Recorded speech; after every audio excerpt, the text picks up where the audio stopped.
Yo, what's up guys? It's Noah here, and in today's video, going to be breaking down the Week 6 NFL slate on Draftkings. We're going to go position by position, quarterback through tight end. Going to touch on some plays that I'm liking this week at each position, some cash game options, some optimal plays, some guys that I do like in tournaments as well. We'll kind of discuss ownership at each position. But before we do get started with the breakdown, as always guys, please hit that like button down below if you do enjoy these DFS videos and if they do help you out. Hit that subscribe button if you have not yet. And also, if you are new to the channel, make sure to check out Prize Picks. They are the sponsor of this video. I do want to give a shout out to Prize Picks because they are running a great promo right now for NBA season. The NBA regular season starts on Tuesday. I know this is an NFL video, but NBA does start on Tuesday, and Prize Picks is offering a free square. As you can see, if Steph Curry scores 1 point Tuesday night against the Lakers, which obviously he will, you get that pick right. You just have to find any other pick you like to pair with that, and it does not have to be an NBA pick. So you can take advantage of this free square, take the over, or take Steph Curry to have more than 0.5 points, and pair that with anything else. It doesn't have to be NBA. It can be NFL. You can take a look at the other sports that Prize Picks offers, but you're basically getting 2-to-1 odds, 3-to-1 odds, I think, for any pick. So find any other prop that you like to pair with this, and you triple up your money, assuming the pick that you take gets right. Because obviously you're getting a free pick with the Curry promo. So definitely take advantage of stuff like this, man. Prize Picks, they do run a good amount of promos all throughout the season for NFL, for NBA, and obviously they have one up for NBA regular season, which does start on Tuesday. We'll be making some Prize Picks content for NBA when it does get here Tuesday. But if you guys have not signed up for Prize Picks yet, make sure to use promo code NOAH. When you do sign up for Prize Picks, use my promo code, and you will get your first deposit matched up to $100, and you can make an entry with this free square. Find some plays you like to pair with that, or if you want to wait, I do provide some plays I like for the Sunday slate for NFL. I'll probably post that video on Saturday. Normally, I post this DFS video on Friday, and then my Prize Picks video I will post Saturday. So check out the video Saturday if you want some plays that I like for NFL this week, or if you want to wait till Tuesday when the NBA season starts. I will be posting some plays I like for the NBA opening night slate. You could do that as well. But definitely get over to Prize Picks, take advantage of this great promo, and make sure to use promo code NOAH when you do sign up, so that way you get your first deposit matched up to $100. And also, if you guys enjoy these videos, if they help you out a lot, you want to get more content from me, I do provide more content over on Patreon. I give out additional Prize Picks plays over there for all of you that are into Prize Picks. I also give out more DFS content. So I do a player pool, core plays, cash game options, GPP options at each position. I do provide that over on Patreon each week. Check out the Patreon, link down below in the description if that is something that does interest you. You can see everything that I offer. Also gets you access to our Discord chat, where you can chat with me, chat with any other members that are in Discord. I'm always available to answer your guys' questions in the Discord chat. So yeah, check out the Patreon if you're interested in getting some more content from me. But let's talk through this Week 6 slate, guys. We're going to start off at the quarterback position. So at quarterback this week, I think a lot of ownership is going to go to the top here with Josh Allen. He's the most expensive quarterback on the slate. He's $8,200. You could argue that even at $8,200, Josh Allen is still too cheap. I mean, Josh Allen has been the number one quarterback in fantasy this season. He scored at least 24 DK points in all 5 of their games. He's got over 30 DK points in 4 out of 5 games. And it's a really good spot here against the Chiefs. I mean, this Bills-Chiefs game is by far the best game on the slate. It has a 54 total, which is the highest on the slate, a 1-point spread. This game is very likely to be a shootout. And we saw when these teams played last season in the AFC Championship, I mean, it was a great game. It was a super, super high-scoring game. We could definitely see something like that, again here. So I think Josh Allen is a really good play this week. He's going to be popular, but in cash games, I think he's probably the quarterback you want to build around. Even in tournaments, I would still have Josh Allen in my player pool. He just has too much upside. He's a guy that I would definitely. He's almost always going to make my tournament player pool, no matter how high his ownership gets. And right now, he's projected for around 25% ownership, which I think that's still fine. But I do want to mention Patrick Mahomes. So Patrick Mahomes right now is projected for no ownership, which makes him a really interesting option for tournaments. I mean, we know Mahomes has 35, 40-point upside. If anyone on this slate can outscore Josh Allen, it's probably going to be Mahomes or Lamar Jackson. I mean, one of those two guys. And Mahomes right now, I mean, he's projected for 1% ownership. Get me Mahomes here in tournaments, in a great game environment, in a game that should be high scoring. I know the Bills defense is pretty good, but Mahomes just has so much upside. He can throw for 300 plus yards, 4 or 5 touchdowns any week. He's got, again, 35, 40-point upside. We saw him put up almost 38 DraftKings points in week 1. I would not be surprised to see that type of game from Mahomes this week, if this game does wind up being a shootout. So I do like Patrick Mahomes a ton in tournaments this week. I think in cash games, you probably just want to play it for Josh Allen because he projects better and he's not that much more expensive. But definitely give me Mahomes in tournaments as a lower owned play. In this mid-range, there's not a ton that I'm loving in the mid-range this week. I think Tom Brady's in play. I don't think I would go to Tom Brady in cash games this week. I did play Tom Brady in cash last week. I thought he was one of the optimal cash quarterbacks. It was definitely, it was choosing between him or Josh Allen. And yeah, Josh Allen turned out to be the better option, but I still thought last week that Brady was, a solid play at his price tag and given the matchup. Price tag at $6,300, I think still too cheap for Brady. I mean, we saw Brady with his weapons, with Tampa Bay fully healthy now, with Godwin healthy, with Mike Evans healthy, they're going to let Brady just throw the ball a ton. He's thrown the ball over 50 times back-to-back games. Wouldn't be surprised if he throws the ball 35, 40 times here. We know this Tampa Bay offense is a very pass-heavy offense. They were one of the most pass-heavy offenses in the league last season. Pittsburgh, their defense has not been nearly as good this year. They've definitely been a team you can exploit. So I think Brady in the mid-range kind of makes some sense. More probably for tournaments, though. Even a guy like Kyler Murray, I don't mind in tournaments. That Arizona-Seattle game is another game that's looking to be a pretty good game environment. It has the second highest total on the slate. And then if we're talking about value at quarterback, do want to mention Geno Smith. Geno Smith he's been crushing this year. He's been playing really, really well, especially their last few games. 22, 34, and 24 DraftKings points over their last 3 games. Seattle, they are kind of a run-first team, or at least I thought Seattle was going to be a run-first team this year. They've kind of always been that way. But they've actually been letting Geno throw the ball a good amount. I mean, 44 pass attempts in Week 3 against Atlanta, 30 pass attempts against Detroit. He has been really, really efficient through the air, and I'm sure some of this efficiency is going to, temper down a little bit. But it's a good matchup against Arizona. It's another really good game environment. As I just mentioned, this game does have the second highest total on the slate behind the Buffalo-KC game. So I think Geno Smith as a value quarterback makes a lot of sense this week. He's actually going to get some ownership too, but in cash games, I don't hate playing Geno Smith at quarterback. I think there's going to be enough value at the running back position to where we probably don't have to go that route. You probably just want to try and get to Josh Allen if you can. But yeah, Geno Smith at 5,700 looks like a pretty good value play at quarterback this week. He'll definitely make my player pool. And there's some other guys down here that are playable, but I think Geno Smith is probably my favorite value at quarterback if you are going cheap this week. Definitely like Josh Allen as a cash game option. I love Mahomes in tournaments if he's going to be as low owned as he's projected to be right now. And then, guys like Kyler Murray, Tom Brady in the mid-range I'm kind of interested in. But that's kind of, my quick thoughts on the quarterback position. Let's move on to running back now. So running back this week, there's going to be some value here. We do have some injuries that we'll touch on at the running back position. At the top, there's not a ton that I'm loving at the top this week. Saquon Barkley at 7,700, I think, is in play just for the massive volume he's going to get. Obviously, Christian McCaffrey, Nick Chubb, all these guys are playable, but they're more so tournament options for me this week. They're not like optimal cash game plays. I think when you're looking for optimal plays at running back for cash games, you're going to be looking more towards this mid-range and more towards the value tier. In the mid-range, there's definitely some guys I'm interested in here. Dalvin Cook at 7,500 is going to be really low owned this week. I did play Dalvin Cook in my main lineup last week. He turned out to have a pretty good game. I don't mind going right back to him this week. Matchup against Miami, I think, is fine. We know Cook's going to get the volume. He's going to get all the opportunity.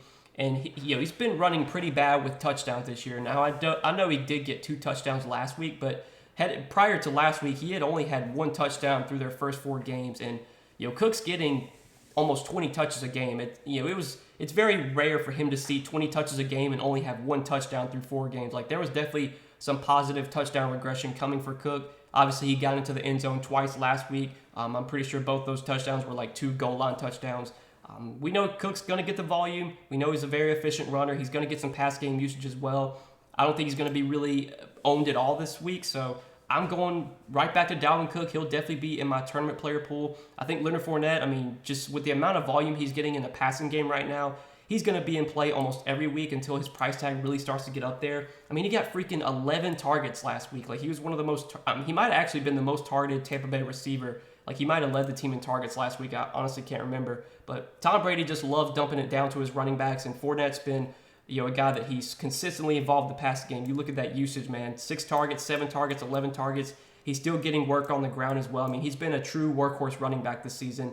At 7,400, like, you could argue that Fournette is still too cheap. So Fournette, Cook, even a guy like Alvin Kamara. I also played Alvin Kamara in my main lineup last week, and he had a monster game. And man, it could have even been a better game for Kamara. Like, he didn't even score a touchdown last week, and he still scored 27 DraftKings points. Had over 100 rushing yards, 6 catches for 91 yards. Like Kamara, now that he's fully healthy, we're going to see him be a workhorse running back. I know the Saints, I think they're going to be a team that wants to establish the run, especially while Jameis Winston isn't healthy. We'll have to see if Jameis Winston's going to be back this week. I think last time I looked, he was limited in practice, limited in Thursday's practice.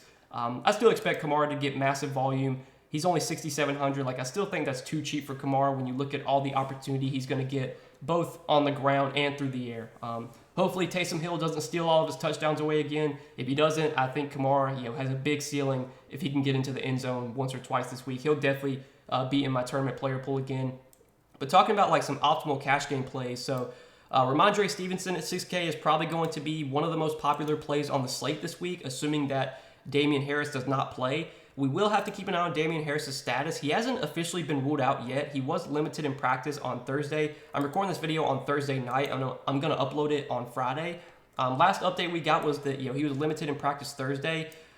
All signs are kind of pointing to Damian Harris not playing. I think after the game last week, I think reporters were saying like they were expecting Harris to miss some time. So Harris is most likely going to be out this week, but he hasn't officially been ruled out yet, so this will be something we need to monitor. We'll probably get more of an update on Friday. If Damian Harris is out, I do expect Ramondre Stevenson to have a really big role. I expect him to be almost a workhorse back. I mean, last week he got 25 carries, also got 2 targets as well. He's been a guy that they have consistently involved in the passing game. He's been a very efficient runner this season. I think I actually saw that he's PFF's number 3 running back this year, which is crazy. He's been really efficient on the ground. He's been breaking a lot of tackles. And 6K is going to be too cheap for the workload that he projects for. We know the Patriots are going to be a team that just wants to run the ball as much as possible. And I think it was last season that Stevenson got the start with Damian Harris out, and it was against Cleveland. And I think he went nuts. He had like 30 fantasy points or something. I'm pretty sure he had over 100 rushing yards and multiple touchdowns when he faced Cleveland last season with Harris out. So 6K, probably going to be one of the most popular plays on the slate, but in cash games, you definitely want to be building around Stevenson. He's probably, he's going to project out as a top play overall. In tournaments, I guess you could fade, but he'll still be in my tournament player pool. He's a guy that's just too cheap for what his role is going to be. And then a couple other guys that stand out this week. So we got some guys benefiting because of an injury. Kenneth Walker going to take over as the number 1 running back for Seattle with Rashad Penny done for the season. And he's only 5,400. You could argue that this is too cheap for Kenneth Walker now that he's going to be the lead back. What type of workload are we going to get from Kenneth Walker? We don't really know. Last week he saw 8 carries for 88 yards, was really efficient on the ground. He did have a 69-yard run, but he did get into the end zone. I want to see his snaps last week, how much he played. I don't exactly know how much Penny played before he got injured. So Penny only played on 29% of the snaps before getting injured. Kenneth Walker played on 58% of the snaps after that. So I would say we're most likely going to see Kenneth Walker play 75% of the snaps. He's probably going to take over as pretty much have the role that Rashad Penny had. How much usage is he going to get in the passing game? I don't really know. The Seahawks do still have DJ Dallas, who's kind of their pass-catching back, so they'll probably involve DJ Dallas on 3rd downs, but I think Kenneth Walker is going to be the 1st and 2nd down back. I think he's going to get all of the goal line work, and he might even see some targets as well. He's historically been a pretty good pass catcher, if I remember correctly, dating back to his days in college when he was at Michigan State. So I think Kenneth Walker's in play this week. He's going to project out as a pretty good option, and at 5,400, you definitely could say that he's too cheap for what his role is going to be. And then another guy that's projecting out really well that's going to be a good value is Eno Benjamin. So looking like Arizona's going to be without James Conner this week. Again, we haven't officially seen James Conner ruled out. Last update we got was that he did not practice on Thursday. But anytime a guy doesn't practice on Thursday, that's usually never a good sign for their status heading into Sunday. Obviously, we'll get more of an update on Friday when practice reports come out. But assuming James Conner does not play, I mean, Eno Benjamin's like the only healthy running back that Arizona has. Darrell Williams is doubtful, so he's probably not going to play. Jonathan Ward's on the IR. I don't even know this I've never heard of this guy, Keontae Ingram. Never heard of this guy. I don't even know if he's going to be active. I'm sure they'll probably sign someone from the practice squad or call somebody up. But Eno Benjamin should be in line for a pretty big workload this week if James Conner does not play. And Eno Benjamin is only 4,600. He's really, really cheap. He's been a guy that can handle a pretty good workload. He's a guy that they'll use in the passing game as well. He did get a decent amount of touches after James Conner got injured last week, and I do want to take a look at his snap count last week. So James Conner played on 35% of the snaps before getting injured, and then Eno Benjamin went on to play 54% of the snaps. And worth noting that Darrell Williams did play last week. Obviously Darrell Williams is doubtful this week, so man, Eno Benjamin should have a pretty big role. It's a really good matchup too. Seattle has really struggled against the run this season. We haven't really gotten like a good value, cheap running back at all this season, but man, Eno Benjamin's going to be a tough guy to avoid in tournaments, I think. He's going to be popular, but he's just going to project out so well at his salary that it's going to be pretty tough for him to fail, I think, at this price point. He'll probably get 10, 12, 13 carries. He's going to get some work in the passing game too. 4,600 is definitely too cheap for Eno Benjamin here. With him taking over as most likely going to be the lead back for Arizona. So he's another guy that I like for value this week. I mean, if you're playing cash games, assuming Damian Harris is out, your lineups are going to probably look like this. Ramondre Stevenson, Kenneth Walker, and then assuming James Conner doesn't play, a lot of cash game builds, chalky lineups are going to look like this. So, in tournaments, you could definitely find ways to get different, but I think these are three of the standout plays at running back this week. They're going to be popular, but a lot of, all three of these guys project really well, and hopefully I was able to explain, why they project well. But that's kind of it for running back. Those are some top options of mine. Let's go ahead and move on to the wide receiver position now. So wide receiver, since we do have some good value at running back this week, this might be a position where we kind of are able to spend up. So, if you want to go to Cooper Kupp or Justin Jefferson or Steph Diggs, by all means, these guys are all in play. I think Steph Diggs probably looks like one of the better pay-up options, just trying to get as much exposure to that Buffalo KC game as possible. We know it's probably going to be a shootout between those two teams. It's got a 54 total.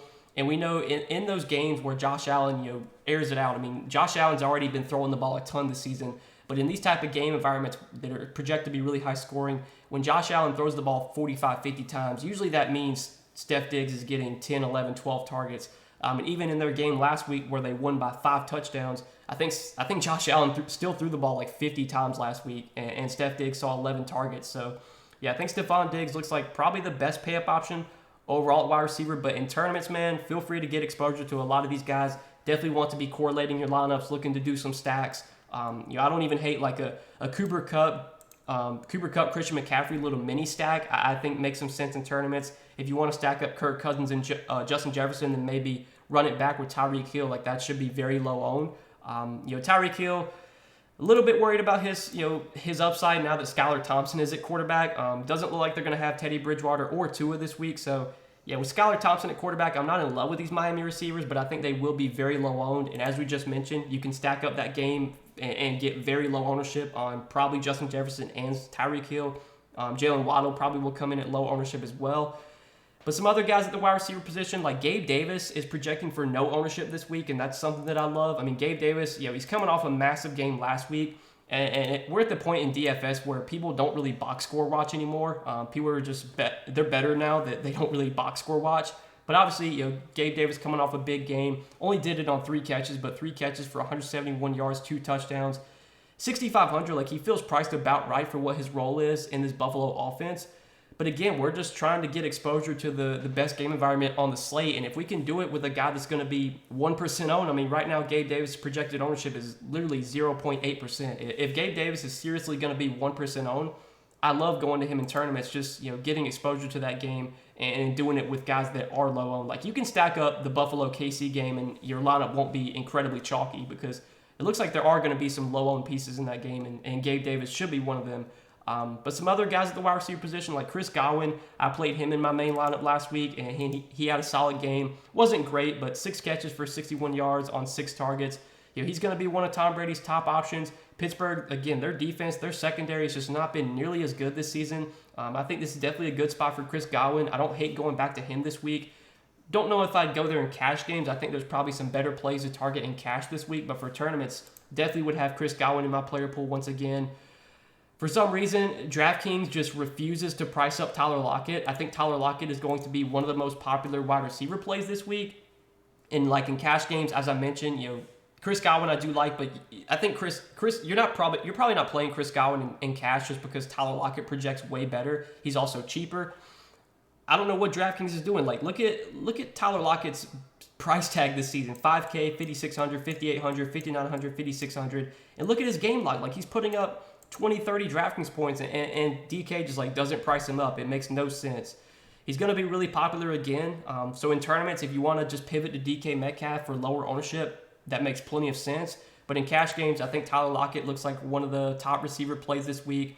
Also like Deontay Johnson quite a bit. I mean, he's just been getting a ton of volume this year, has yet to get into the end zone. Like, there's definitely going to be a game soon where Deontay Johnson gets like 2 touchdowns and puts up 30 DraftKings points. Could it come this week against Tampa Bay? Possibly. I don't think Pittsburgh's going to have any success running the ball against Tampa Bay. Tampa Bay's always been really solid against the run, so this is probably going to be another game where Kenny Pickett just has to throw the ball a ton like last week, and we saw Deontay Johnson get 13 targets in a game where they were trailing. This could probably be another game, even playing at home. I think Pittsburgh's probably going to be trailing here, so probably going to get double-digit targets for Deontay Johnson. Hopefully he can finally get into the end zone. If he finally gets into the end zone, you could definitely see a big ceiling game from Deontay Johnson because he's been putting up some solid outings even without scoring a touchdown. 28 catches, 267 yards this year, and again, has yet to find the end zone. There's definitely some positive touchdown regression coming for him. So he's a pretty good play in the mid-range. I do like Deontay Johnson quite a bit. There's definitely some other guys in this mid-range that stand out as solid plays, like Christian Kirk. I feel like it's a little bit too cheap. I played Drake London in my main lineup last week. He didn't do great. He should be very, very low owned this week. I was surprised to see him as low owned as he was last week, especially with Kyle Pitts out. But with Kyle Pitts back and with London not playing that well right now, like I don't think London's going to get any ownership. 5,400 does kind of feel too cheap for Drake London just for the talent that he has. So he's someone that I'm kind of interested in as a tournament option. Just trying to get exposure to the Buffalo KC game. You got Juju at 5,200.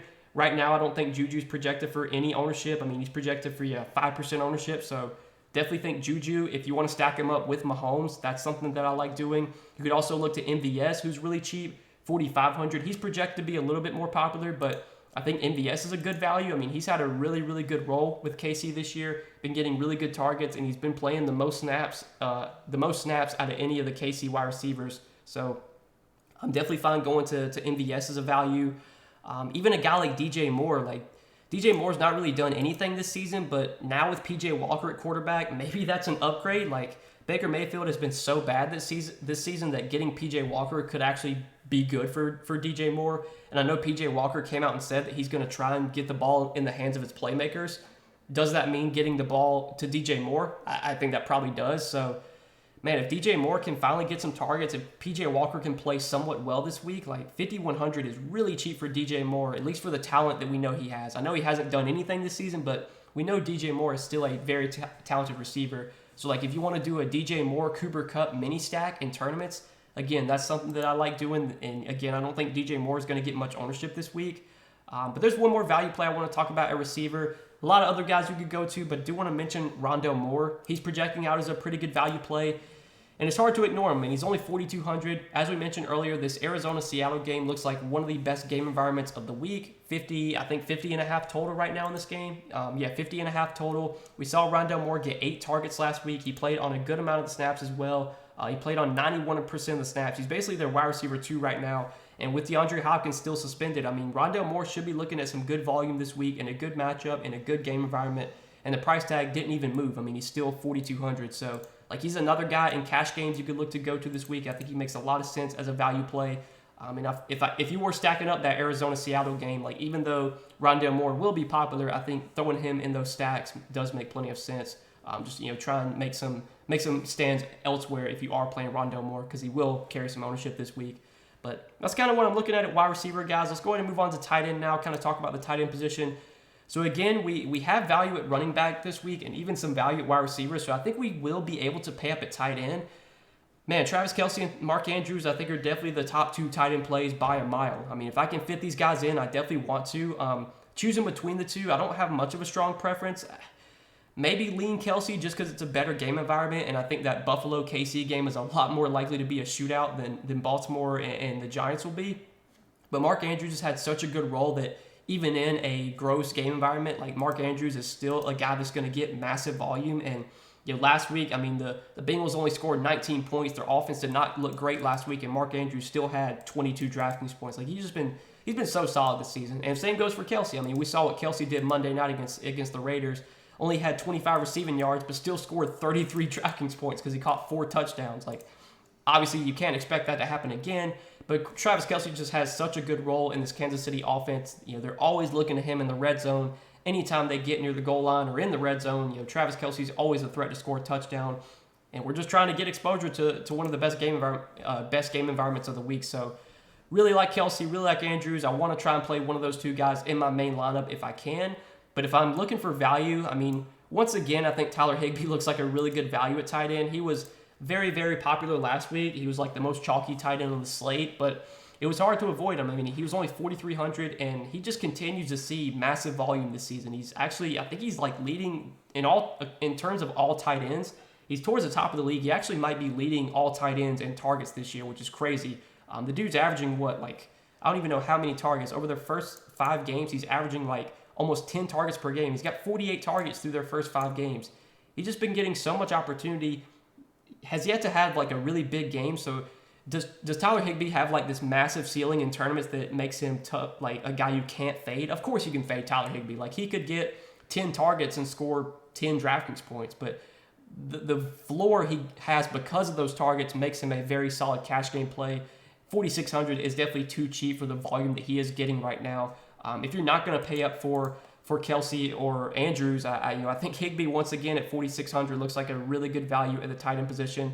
And then in tournaments like George Kittle, I mean, he's yet to do anything this season, but I feel like at some point George Kittle is going to have a big game. I have no idea when it's going to happen, but nobody ever plays George Kittle. He's always low owned. That's a guy that I definitely would have interest in tournaments. Zach Ertz just continues to do really well for Arizona, like just getting really good volume. He's only 4,900. Again, the Arizona-Seattle game looks like a really good game environment this week. So I think Zach Ertz is in play. And then the last guy I'll mention, freaking Kyle Pitts, man. Like, God, Kyle Pitts is such an annoying guy to roster because he has upside. He's always a threat to have a big game any week, but he just can't. I don't know what's going on. I mean, he just can't have a big game. He just can't do anything. But we know the talent is still there. We know he's going to get the volume in this Atlanta offense. Outside of Drake London, there's no other competition for targets in Atlanta for Kyle Pitts. Like, he should be a guy that sees 7-8 targets almost every week. And he's only 4,200. Kyle Pitts last season was consistently above 5K, if not close to 6K. I know he hasn't put up anything remotely good this season. I mean, his best game was week 3 when he had 13 DraftKings points. But I'm fine just banking on the talent of Kyle Pitts. I want to say at some point he's going to have a good game. But honestly, like you could put on my grave that Noah died from rostering Kyle Pitts, or he rostered Kyle Pitts every week till he went poor. Because I feel like I literally play this dude every week and he never does anything. At some point he's going to have a good game. He's going to be low owned. He's going to explode one of these weeks. It might be this week. It might not be. I would put him in my tournament player pool though. If I was making some tournament lineups, I would definitely get exposure to Kyle Pitts. The upside we know is there. The talent we know is there. And in my opinion, when you look at tight ends, he's one of the best receiving tight ends in the league, even though the game log doesn't really show it. So that's kind of what I'm looking to at the tight end position. Definitely think Kelce and Andrews are the best plays here. But in tournaments, I do like Kittle. I do like Kyle Pitts. And I think Higbee looks like a great option as well. He could even be in cash game consideration this week. But that's really it for tight ends. Some other guys are in play here, but I just want to kind of hit on my favorite plays. So yeah, guys, that's what I'm liking for this Week 6 NFL slate. If you guys did enjoy this video, if it did help you out, make sure to hit that like button, hit that subscribe button if you have not yet, guys. And again, if you want more content from me, check out my Patreon, link down below in the description. I do provide additional DFS content over there. I give out core plays, a player pool, cash game options, GPP plays as well. That is all provided on Patreon. Plus, I do give out additional prospects plays. And again, prospects, they're the sponsor of this video. You can check them out, link down below in the description. And as we mentioned, prospects, they're running a great promo right now. Take advantage of this. Steph Curry's points prop is set at 0.5 for opening night of the NBA season. Obviously, you're going to take Steph Curry to have more than 0.5 points and just find any other pick you like to pair with that. It does not have to be an NBA pick. You could take an NFL prop. You can take a look at their NFL props and see what stands out to you. Prospects already has a lot posted already for NFL for Sunday, and I'm sure they're going to add even more props as we get closer to Sunday and to kickoff. So definitely take advantage of these promos, guys. Take advantage of the stuff Prospects is running. Make sure to sign up with promo code NOAH so that way you do get your first deposit matched up to $100 when you sign up with my promo code. But as always, appreciate you guys watching these videos. Hope they help. And again, appreciate you guys. Check out the channel, supporting the channel. Hit that like button if you enjoyed. Hit that subscribe button if you have not yet. And as always, guys, I wish you the best of luck on this Week 6 slate. We will see you guys in the next video. Peace.